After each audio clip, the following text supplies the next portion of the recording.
नमस्कार दोस्तों, आप देख रहे हैं HVS स्टडीज़। इस वीडियो में आपके लिए 4 अप्रैल 2023 का करंट अफेयर लेकर आ गए हैं, जिसमें हम करंट अफेयर के साथ साथ स्टैटिक जीके और उससे ही रिलेटेड रिवीजन करते हुए चलेंगे करंट अफेयर का। और अगर आपको ये वीडियो अच्छी लगे तो आपसे अनुरोध करूंगा, वीडियो को लाइक, शेयर और चैनल पर पहली बार आए हो तो सब्सक्राइब जरूर कर दीजिएगा। हिंदी में आपके लिए करंट अफेयर अवेलेबल कराया गया है HVS स्टडीज़ 2.0 में, तो अगर आप चाहें तो उसको फॉलो कर सकते हैं। चलिए बात करते हैं लास्ट डे के क्विज की। तो लास्ट डे आपसे क्वेश्चन पूछा गया था, which sprinter was awarded the Olympic gold medal after a decade. तो एक दशक के बाद किस धावक को ओलंपिक स्वर्ण पदक से सम्मानित किया गया। तो ओलंपिक स्वर्ण पदक से एक दशक के बाद अमेरिका के लेसिंडा डेमस को सम्मानित किया गया। तो यहाँ पर फोर्थ ऑप्शन बिल्कुल सही होगा। 2012 में जो लंदन ओलंपिक हुआ था वहाँ पर इनके द्वारा मेडल जीता गया था। आप सभी ने आंसर सही दिया था और डिटेल में दिया था। आज के पहले क्वेश्चन से स्टार्ट करें। तो पहला क्वेश्चन है, in a first Eravikulam national park gets a fernarium where it located. तो पहली बार एराविकुलम राष्ट्रीय उद्यान को एक फर्नारियम मिला है और यह कहाँ स्थित है, ये आपसे पूछा जा रहा है। तो जो नेशनल पार्क है ये कहाँ पर अवेलेबल है, तो आंसर होगा ये अवेलेबल है केरल राज्य में। तो केरल राज्य में अवेलेबल है, ध्यान रखिएगा। एराविकुलम राष्ट्रीय उद्यान रेगुलर मैं आपको पढ़ाता रहता हूं, तो उम्मीद है आपको याद होगा। कुछ इस प्रकार का जो फर्न वाला एरिया है वो यहां पर प्राप्त हुआ है। ठीक, यहां पर बात करें तो फरेनियम कहां पर मिला है, एराविकुलम नेशनल पार्क केरला, जो कि मुन्नार में अवेलेबल है। कहां पर, मुन्नार में। केरल की बात करें तो केरल को राज्य के रूप में 1956 को फॉर्म किया गया था। कैपिटल इसकी त्रिवंतपुरम है। डिस्ट्रिक्ट 14 है। गवर्नर आरिफ मोहम्मद खान है। चीफ मिनिस्टर पिनरई विजयन है। यहाँ का जो हाई कोर्ट है वो कोच्चि में अवेलेबल है और कैपिटल त्रिवंतपुरम है। लेजिस्लेचर यूनिकैमरल है, जहाँ की असेंबली में 141 सीट्स, राज्यसभा में 9 सीट्स, लोकसभा में 20 सीट यहाँ से आती हैं। अगर नेशनल पार्क की बात करें तो Anamudi 16 national park, Eravikulam national park, Mathikettan 16 national park, Pambadum 16 national park, Periyar national park, Silent Valley national park यहाँ के नेशनल पार्क हैं। अगला question, ministry of external affairs announced on 1st April that India and which country agreed to settle trade in the Indian rupee। तो भारतीय रुपए में विदेश मंत्रालय के द्वारा 1 अप्रैल को घोषित किया गया कि भारत और ये देश अब इंडियन रुपी में व्यापार करने वाला है। और आंसर होगा ये मलेशिया के साथ कंफर्म हुआ है। वैसे भारत बहुत सारे देशों के साथ इंडियन रुपी में व्यापार करने की जो पूरी प्रणाली है वो स्टार्ट कर चुका है। कईयों के साथ स्टेप्स चल रहे हैं, मतलब पूरा प्रोसेस कंप्लीट किया जा रहा है। कईयों के साथ स्टेप पूरे हो चुके हैं। अभी रिसेंटली में मलेशिया के साथ 1 अप्रैल से कंफर्म हुआ, जो कि अब भारत और मलेशिया इंडियन रुपी में व्यापार कर पाएंगे। डॉलर की जो डिपेंडेंसी है उसको कम किया जा सकेगा। वैसे 2022 जुलाई में रिजर्व बैंक ऑफ इंडिया ने international trade in Indian currency launch किया था, अलाउ किया था, और जिसका यूज़ वॉस्ट्रो अकाउंट, मतलब बहुत सारे जो हमारे बैंक हैं उनको वॉस्ट्रो अकाउंट खोलने के लिए कहा था। और अब भारत बहुत सारे देशों के साथ कोलैब कर रहा है, जिससे कि डॉलर की डिपेंडेंसी और उसके उतार चढ़ाव को रोका जा सके अपने मार्केट में इम्पैक्ट होने से। ठीक, यहाँ पर वॉस्ट्रो अकाउंट आपको पता होगा कि अगर कोई भी दूसरा देश दूसरे देश के बैंक में अपने बैंक का अकाउंट खोलता है, मतलब एक कस्टमर का अकाउंट नहीं खोल रहा है, यहाँ बैंक का अकाउंट खोल रहा है, तो उसको कहते हैं वॉस्ट्रो अकाउंट, जो कि पैसे का सेटलमेंट के रूप में काम करता है। ठीक है, सिंपल भाषा में मैंने यहाँ समझाया है।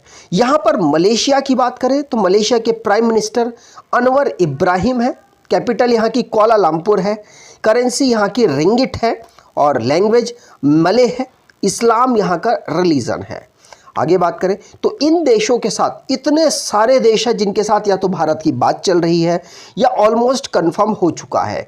जैसे रिसेंटली में रशिया के साथ सबसे पहले कार्य शुरू हुआ और उसके बाद धीरे धीरे श्रीलंका, यूके, मॉरिशस, इजराइल और फिजी जैसे देशों के साथ भी भारत ने बातें आगे की और अब भारत यहाँ पर काफ़ी सक्सेस पा चुका है। रिसेंटली में न्यूजीलैंड के साथ भी आपने न्यूज़ पढ़ी होगी कि भारत इंडियन रुपये में व्यापार करेगा। ठीक, अब जो भी इंटरनेशनली करंट अफेयर बने हैं उनको रिवाइज करते हैं। जैसे फिनलैंड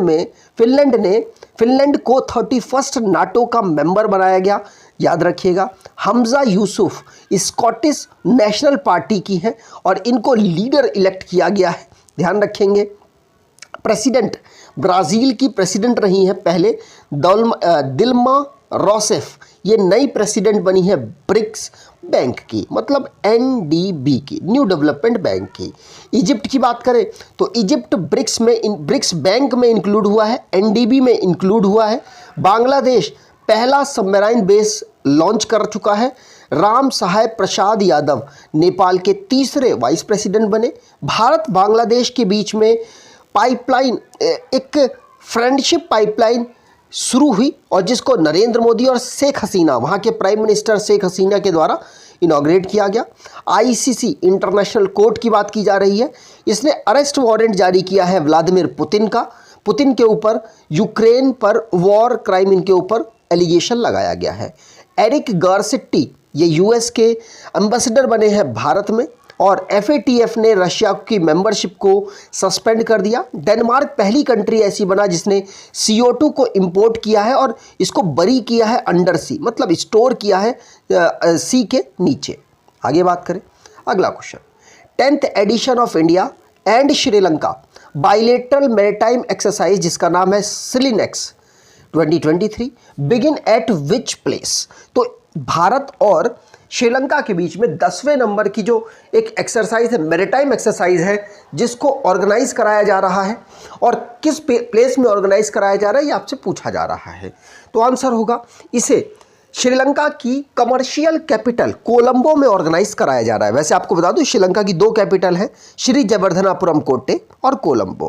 कोलंबो कमर्शियल कैपिटल है और लेजिस्लेटिव कैपिटल श्री जयवर्धनापुरम कोट्टे है। अब भारत और श्रीलंका के बीच में जो एक्सरसाइज है स्लिनेक्स, इसको कोलंबो में ऑर्गेनाइज कराया जा रहा है। ध्यान रखिएगा 3 अप्रैल में इसको ऑर्गेनाइज कराया गया, ध्यान रखेंगे। कोलंबो मैंने आपको बता दिया। भारत की तरफ से 3 दिन का पूरा ये 2 फेज में इसको ऑर्गेनाइज कराया जाएगा, 3 दिन का ये एक फेज होगा।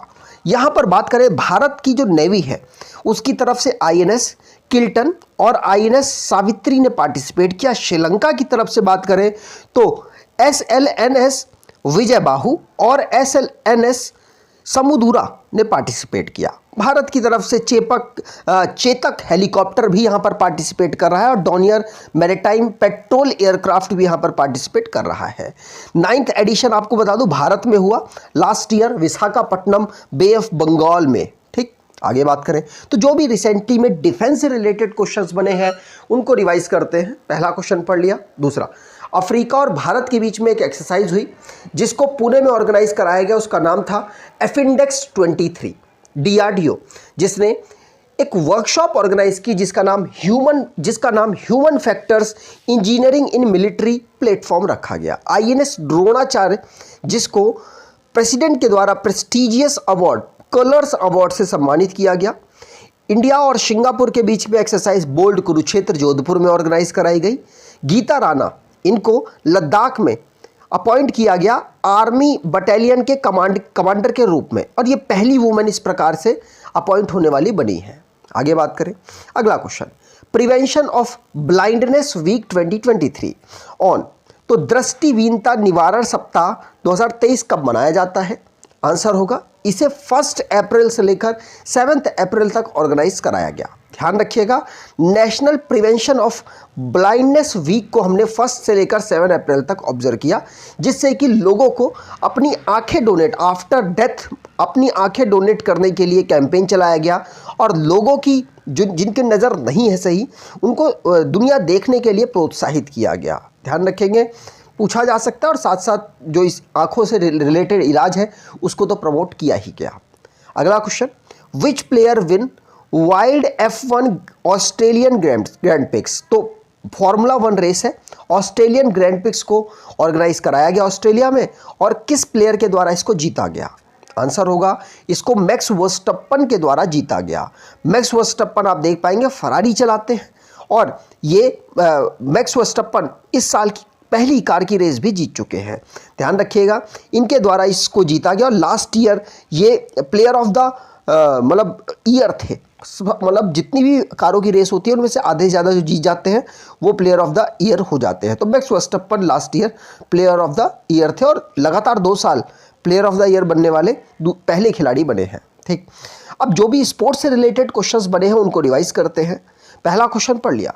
दूसरा, लेसिंडा डेमस ये अमेरिका की हैं, इनको ओलंपिक गोल्ड मेडल एक पूरे 10 साल के बाद दिया गया। सकीब अल हसन जिन्होंने T20 में सबसे ज़्यादा विकेट्स लिए। 2023 IBA women's world boxing championship में भारत को 4 गोल्ड मेडल मिले और गोल्ड ही मेडल सिर्फ मिले हैं और न्यू दिल्ली में ऑर्गेनाइज कराया गया। WPL 2023 जिसमें मुंबई इंडियंस ने दिल्ली कैपिटल्स को 7 विकेटों से हरा दिया। सर्जियो पेरेज जो कि सऊदी अरेबिया ग्रैंड प्रिक्स को 2023 की जीत चुके हैं और रानी रामपाल जी के नाम पर एक स्टेडियम का, एक हॉकी स्टेडियम का नाम रखा गया और ऐसा सम्मान पाने वाली पहली वुमेन बनी है। Pankaj Advani Asian billiards title को दमानी को हराकर दोबारा से जीत चुके हैं। Rohan Bopanna oldest tennis player बने जिन्होंने ATP मास्टर 100,000 टाइटल को जीता है। ठीक, आगे बात करें। अगला question, which country recently held a referendum on a new constitution April 2023। तो हाल ही में अप्रैल 2023 में किस देश ने एक नए संविधान पर जनमत संग्रह कराया है। तो नए संविधान बनाने की जद्दोजहद चल रही है इस देश में और उसने जनमत संग्रह कराया और ये उज्बेकिस्तान में किया गया। उज्बेकिस्तान की कैपिटल ताशकंद है। आप यहाँ पर देख पाएंगे प्रेसिडेंट साहब को लोगों से बात करते हुए। तो उज्बेकिस्तान जो कि रेफरेंडम जारी कर चुका है नए कॉन्स्टिट्यूशन के लिए, अप्रैल 30 को इन्होंने जारी किया था। यहाँ पर बात की जाए तो उज्बेकिस्तान ये एशिया का एक देश है। ताशकंद इसकी कैपिटल है। प्रेसिडेंट इसके शौकत मिर्जियोयेव हैं और प्राइम मिनिस्टर अब्दुल्ला एडिपोव हैं। आगे बात करें। अगला question, who's appointed as the new vice president of the Indian navy. तो भारतीय नौसेना में नए प्रमुख के रूप में, नए उप प्रमुख के रूप में किसे नियुक्त किया गया। आंसर होगा SB सिंह को। किसको? SB सिंह को नए वाइस चीफ के रूप में इंडियन नेवी में अपॉइंट किया गया। ध्यान रखिएगा, vice admiral SV Singh appoint किए गए इंडियन नेवी में वाइस चीफ के रूप में। ध्यान रखिएगा यहाँ पर इन्होंने जगह किसकी ली है। वैसे इनके बारे में बता दूं, ये नौसेना मेडल 2009 में प्राप्त कर चुके हैं। अति विशिष्ट सेवा मेडल भी इनको 2020 में प्राप्त हुआ था। यहाँ पर बात करें भारतीय नेवी की, तो इंडियन नेवी की बात करें तो ये जो इंडियन आर्म फोर्स और प्रेसिडेंट ऑफ इंडिया इसके supreme command of the Indian navy होते हैं और तीनों हमारी जो फोर्सेस हैं उनके सुप्रीम कमांड प्रेसिडेंट होते हैं। यहाँ पर बात करें तो इनके पास 300 एयरक्राफ्ट्स हैं और 150 शिप्स और सबमरीन्स हैं। इनको 26 जनवरी 1950 को इस्टेब्लिश किया जाता है। एडमिरल R हरि कुमार इनके चीफ हैं। आगे बात करें। अगला question, Which country is the host of International Conference on Human Wildlife Conflict and Coexistence? तो कौन सा देश मानव वन्यजीव संघर्ष और सह अस्तित्व पर अंतर्राष्ट्रीय सम्मेलन का मेजबान कर रहा है। मेजबानी किसने की? आंसर होगा ये यूके ने की है। इसमें जो भी वाइल्ड लाइफ्स हैं उनको किस प्रकार से बचाया जा सके ह्यूमन के इंटरफेयर से, उसके ऊपर यहाँ पर चर्चाएं हुई हैं और यहाँ इसको यूके में ऑर्गेनाइज कराया गया 30 मार्च से लेकर 1 अप्रैल तक। ठीक, यहाँ पर बात करें यूके की, तो यूके की कैपिटल लंदन है। ऋषि सुनक यहाँ के प्राइम मिनिस्टर हैं। लेजिस्लेचर को यहाँ पर पार्लियामेंट कहते हैं और करेंसी यहाँ की पाउंड स्टर्लिन है। यूके 4 देशों का समूह है, इंग्लैंड, स्कॉटलैंड, वेल्स और नॉर्थर्न आयरलैंड। आगे बात करें। अगला question, world health organization certified which countries as malaria free recently.